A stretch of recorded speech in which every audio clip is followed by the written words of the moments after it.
Hello नमस्कार सत श्री अकाल अस्सलाम वालेकुम। कैसे हैं जनाब? तो साहब कल हमारे टॉप आर्मी ब्रास की एक प्रेस कॉन्फ्रेंस होती है, वार्ता होती है। लेफ्टिनेंट जनरल राजीव घाई साहब DGMO, air marshal Awadhesh Bharti ji DG air operations and vice admiral N Pramod साहब डीजी नेवल ऑपरेशंस।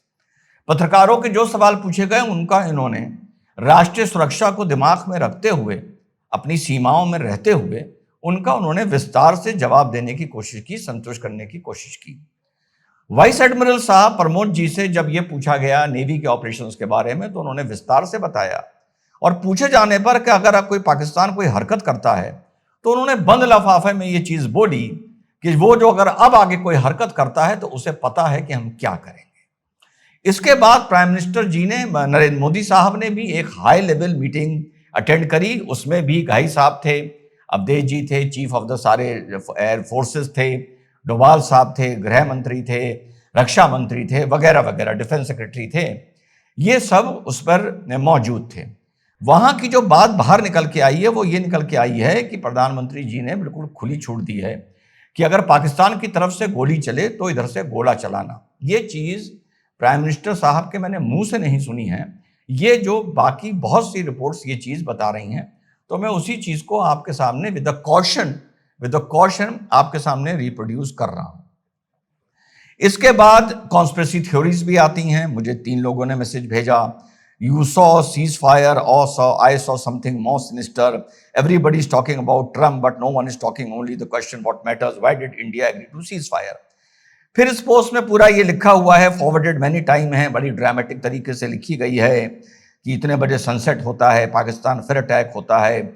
प्रधानमंत्री डोभाल साहब को इशारा करते हैं, एनएसए साहब सर झुका के इशारा समझ जाते हैं। उसके बाद बमबारी होती है, उसके बाद इतनी एयर बेसिस पाकिस्तान की तबाह हो जाती हैं, उसके बाद F-16 बेस तबाह हो जाती है, न्यूक्लियर स्टोरेज पे अटैक्स होने लगते हैं। उसके बाद एक अर्थक्वेक आता है, और वो अर्थक्वेक का मतलब था कि इंडिया ने वहां पर बम मारा जहां पाकिस्तान के जो न्यूक्लियर स्टैब्लिशमेंट था उनकी कैप खुल गई। उसके बाद पूरी दुनिया हड़कंप में आ जाती है और दुनिया को ये पता चल जाता है कि अगर एक रात और बीती तो पाकिस्तान खत्म हो जाएगा। इस मारे जोर जबरदस्ती कर कर वो सीज फायर करवा दिया जाता है। एक ये भी कॉन्स्पिरेसी थ्योरी आ रही है कि चाइना ने ये सीज फायर इस मारे करवा दिया क्योंकि पाकिस्तान 48 घंटे में खत्म होने जा रहा था। इस तरह की कुछ चीजें सामने आ रही हैं। दूसरी तरफ कुछ लोग हैं जो विक्रम मिस्त्री साहब को, जो हमारे फॉरेन सेक्रेटरी हैं, उनको उन्होंने भद्दी भद्दी गालियां दी हैं, ट्रोलिंग की है। इसमें पाकिस्तान के फेक हैंडल्स भी हो सकते हैं, लेकिन 4 जो FIR हुई हैं उसमें से भारत के भी उसमें लोग हैं। मुझे यकीन है कि जो मिस्त्री साहब को भी गालियां दे रहे थे वो भी कहीं ना कहीं अपने को देशभक्त मानते होंगे और उनके परिवार तक पहुंच गए हैं, उनकी शायद लड़की तक पहुंच गए हैं, शायद वो कहीं बाहर हैं, उसको भी भद्दी भद्दी इन लोगों ने गालियां दी हैं। अब इस सारी बातों पर एक बहुत छोटा सा, बहुत आसान सा विश्लेषण कि पाकिस्तान अगर 24 घंटे में खत्म होने जा रहा था, अर्थक्वेक आ चुका था, उनका जो न्यूक्लियर कैप है वो हटा दी थी इंडिया ने, वगैरह वगैरह डिस्ट्रॉय कर दी थी, तो ऐसे में सरेंडर होते हैं, सीज फायर नहीं होते हैं। ऐसे में सरेंडर होते हैं, सीज फायर नहीं होते हैं। DGMOs की हमेशा फिर बॉर्डर पे ऐसे में मीटिंग होती है, फ्लैग मीटिंग कहा जाता है। वहां एक छोटा मोटा औपचारिक तौर पर सही एक डिक्लेरेशन होता है, एक अश्योरेंस दिया जाता है। अश्योरेंस कम से कम इतना ही दिया जाता है कि हम कोशिश करेंगे या हम प्रयास करेंगे कि हमारी जमीन आतंक के लिए इस्तेमाल ना हो, जैसा अश्योरेंस तालिबान ने भी दिया है, पूरी दुनिया को दिया है और भारत को भी दिया है, और टेक्निकली स्पीकिंग तो पाकिस्तान को भी दिया है, पर दिया है। कुल मिला के मेरी बात यह है। तो इतना बुरा हाल होने जा रहा था पाकिस्तान का, यानी लोग सुधरेंगे नहीं। पहले तो 15 दिन 20 दिन गंद बचाई मीडिया में। अरे मैंने किसी ने फेसबुक की एक क्लिप भेजी, उसमें एक पागल है, वो कह रहा है मार दो, अरे मारो ब्रह्मोस, मारो कराची पर, अरे नेवी तुम मार दो ना, जला दो कराची, जला दो, मार दो। I was shocked. यानी जितना मैं सोच रहा था वो एक्सट्रीम देखा, और वो लोग लाइव वॉर दिखा रहे थे। घुस गया हिंदुस्तान पाकिस्तान में, पाकिस्तान में हिंदुस्तान घुस गया, पाकिस्तान घुस गया, अज्ञात बॉर्डर से घुस गया है, एंड दे आर क्लैपिंग, ये घुस गया है। जैसे कभी सट्टा बाजार में, जैसे घुड़दौड़ में आप देखते हैं, घुड़दौड़ जब आप देखते हैं मुंबई में पहले बहुत होती थी, या 2020 मैच में, या इलेक्शंस में भी ये चीज चली है, जीत रहा है, मेजॉरिटी बन गई, एक अलग चैप्टर। माने they are behaving like bunch of jokers. यार हम लोगों ने बचपने में बहुत सर्कस देखे हैं, हम लोग जाते थे देखने के लिए, 2 रुपए का 1 रुपए का टिकट होता था। वहां पर भी जो क्लाउन्स होते थे उनकी बात में भी एक सेंस होता था, एक मैसेज होता था, एक अच्छी, वो लोग बड़ी साफ कॉमेडी किया करते थे। आजकल की तरह गंदी कॉमेडी नहीं थी उस जमाने में। जो पुराने लोग होंगे, सर्कस में बड़ा मजा आता था हम लोगों को। ये तो उनसे भी बदतर है यार।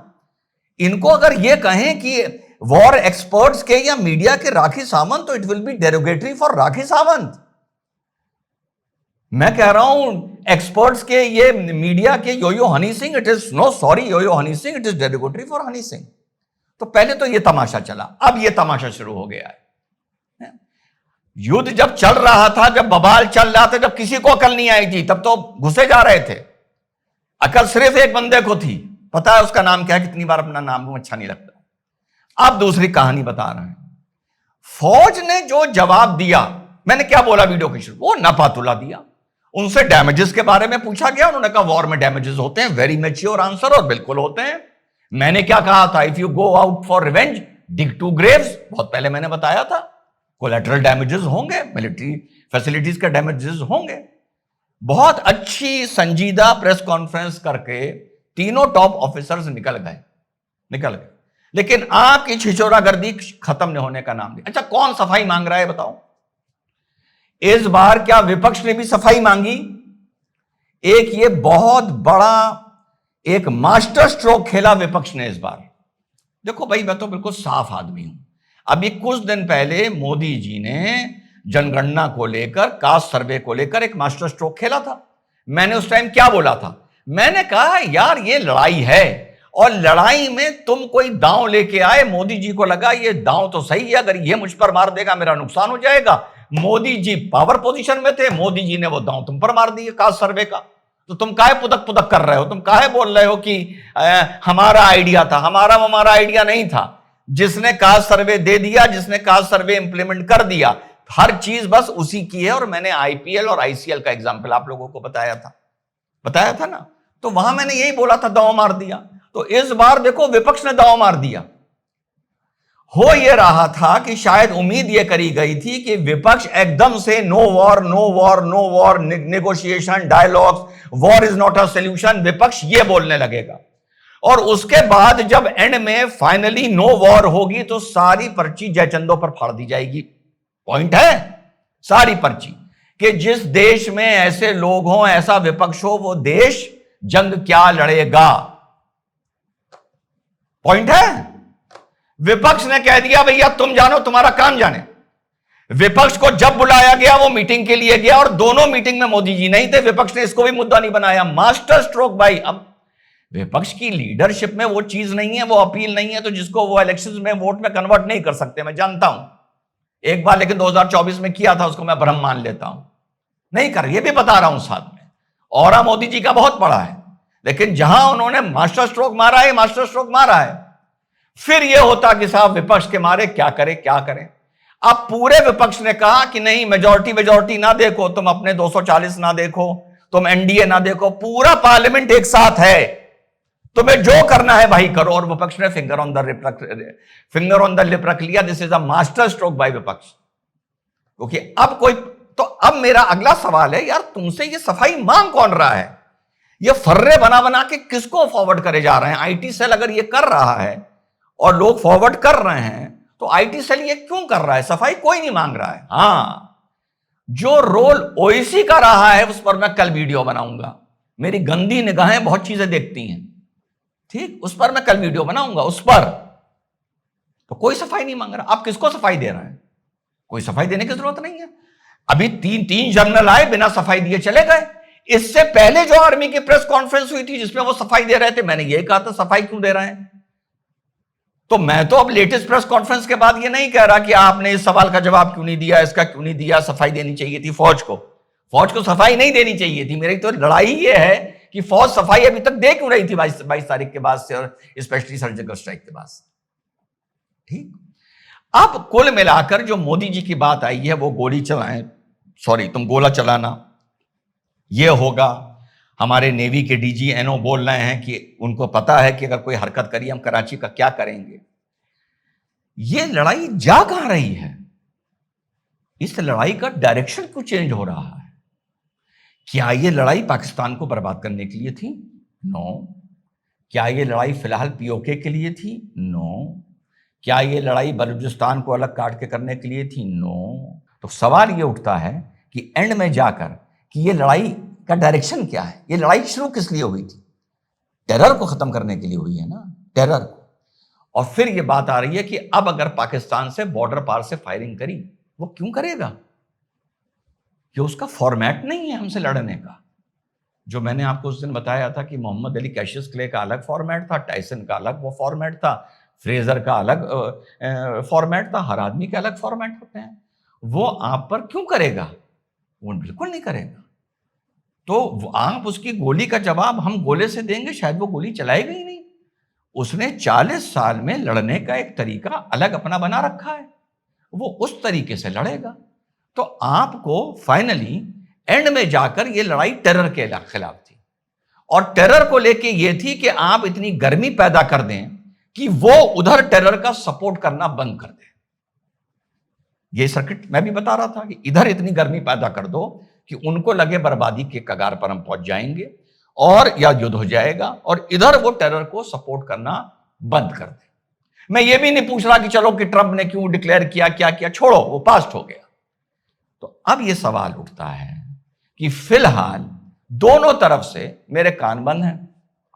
मैं एक चीज का इंतजार करूंगा, और इसमें कोई व्यंग नहीं है, कोई सरकाज़म नहीं है। इस सब के बाद तू इधर उधर की बात ना कर, कारवा क्यों लुटा ये बता। मैं ये भी नहीं पूछ रहा क्यों लुटा, मैंने कभी नहीं पूछा कि वहां पर इस तरह से कश्मीर में ये 25 आदमी कैसे मार दिए गए। चप्पे चप्पे पर फौज नहीं रह सकती, वो वहां ना मारते रास्ते में मार देते, कहीं नहीं रह सकती उस टेरेन में, दुनिया में कहीं नहीं रह सकती। मैं ये भी नहीं पूछ रहा। अब आगे का एक चीज बस मुझे बैठ के देखनी है, इन सारी बातों का जो सिला निकल के आता है वो क्या निकल के आता है कि जम्मू एंड कश्मीर में कितना टेरर कंट्रोल होता है। यही है ना एंड में लड़ाई, यही है ना फाइनली मेरे हिसाब से, कितना कंट्रोल होता है। और अगर कोई वारदात हो जाती है, हो भी सकती है, बिल्कुल हो सकती है, तो उस वारदात के बाद भारत क्या रिएक्शन देता है। This is the final conclusion of everything. क्या खोया, क्या पाया, 100 में कितने नंबर आए, क्या हुआ, कैसे पाकिस्तान बर्बाद हुआ, हमने सीज फायर इस तरह क्यों कर लिया, ट्रंप ने, सारी बातों पे पोछा लगा दो, सारी खत्म कर दो। आज 11-12 तारीख है, सारी खत्म कर दो 2:30-3 बजे के बाद, किसी से मतलब नहीं। कश्मीर के हालात ये बता देंगे कि ये पूरी मुहिम कितनी कामयाब रही है और कितनी नाकामयाब रही है, दोनों बता देंगे। ये कॉन्स्पिरेसी थ्योरीज मेरे साथ नहीं चलती भाई, मेरे साथ नहीं चलती कि इधर से फंसो तो उधर रफू कर दो, उधर से फंसो तो उधर रफू कर दो, उधर से फंसो तो इधर एक नई कहानी बता दो। ये मेरे साथ चल ही नहीं सकता। असंभव है कि face to face Rizwan Ahmed के साथ चेंजिंग द गोल पोस्ट में कोई कामयाब हो जाए। मैं गोल पोस्ट आदमी को चेंज नहीं करने देता। तो फाइनल कंक्लूजन ये है, क्या खोया क्या पाया ये कश्मीर के सूरत हाल बता देंगे कि वहां पर आतंक कितना निस्ते नाबूद हुआ, पाकिस्तान हमसे फाइनली कितना डरा, ये कश्मीर का आतंक बताएगा। तुम फॉरवर्ड करते रहो में से लंबे लंबे IT सेल बनाकर, उससे कुछ नहीं होने जा रहा। और ये चीज 10 दिन 15 दिन 1 महीना 6 महीना साल भर में पता चल जाएगी। ये भी नहीं कहूंगा कि खत्म हुआ, कितने % कम हुआ ये भी पता चल जाएगा। और जब हुआ तो जो ये बात आई है कि गोली चलेगी तो इधर से गोला चलेगा, और जो नेवी के वाइस एडमिरल प्रमोद साहब ने, DGNO साहब ने बोला है, ये बात में भी कितना दम है ये भी तब पता चल जाएगा कि हम कराची का क्या करेंगे, हम लाहौर का क्या करेंगे, और हम POK कितने में अंदर कितना घुसेंगे, ये तब पता चल जाएगा। तभी मैंने कहा था ये राउंड 2 में पता चलेगा। मैं नहीं कह रहा राउंड 1 में स्टोरी एंड खत्म, कुछ नहीं पाया, बेकार हो गया, या पाकिस्तान बर्बाद हो गया। मैं दोनों बातें नहीं कर रहा हूं, मैं राउंड 2 का इंतजार कर रहा हूं। राउंड 2 फाइनल होगा, यानी जो मोदी जी ने कहा है, जो सोर्सेज बता रही हैं, ठीक, वो गोली आतंकी की बंदूक से चलेगी तो वो भी क्या पाकिस्तान से की तरफ से चली गोली मानी जाएगी, या यहां पर आतंक को और पाकिस्तान की चली गोली को अलग अलग किया जा रहा है? मेरे हिसाब से तो अलग अलग नहीं कर सकते। तो क्या जो आतंकी की नाल, बंदूक की नाल से जो गोली चलेगी, जो किसी भारतीय बेगुनाह के सीने पर लगेगी और घर फिर से कोई उजड़ेगा, उसको पाकिस्तान से चली गोली माना जाएगा और उसका जवाब भी क्या गोले से दिया जाएगा? जो ये बात भी आपके भाई ने कुछ दिन पहले बोली थी कि एक भी इसके बाद मरे तो तांडव कर दो, याद है मेरी लाइन, एक भी मरे। तो आज सीज फायर हो गया है, सारी स्लेट मिटा दी मैंने, सारी मिटा दी, किसी कॉन्स्पिरेसी थ्योरी में जा रहा कुछ नहीं बोल रहा, ठीक। आज 2:30 बजे 3 बजे आप जब ये वीडियो देखेंगे, आज की 12 तारीख के शाम के बाद ये चीज पता चल जाएगी। जो पुंछ में हुआ, जो लोग हमारे हलाक हुए, सब पे अफसोस के साथ कह रहा हूं स्लेट मिटा दी, हटा दी, खत्म, पता चल जाएगा। एक भी अगर मारा, यानी गोली चली, आतंक की गोली चली, मैं उसे पाकिस्तान की गोली मानता हूं, तो उसका जवाब कैसा दिया जाएगा, यह चीज बता देगी। तो राउंड 2 जो शुरू होने जा रहा है, जो यह हुआ है कि ऑपरेशन सिंदूर कंटिन्यूज, हम मान रहे हैं वो आज शाम से चालू है, अभी भी चालू है, और आज शाम से उसका रिपोर्ट कार्ड बता देगा। बस बाकी इसके अलावा सारी चीजों पर अब पोछा लगा दो, स्लेट मिटा दो, आने वाला वक्त दोनों तरफ से इस बात की गवाही दे देगा। जय हिंद, वंदे मातरम, खुदा।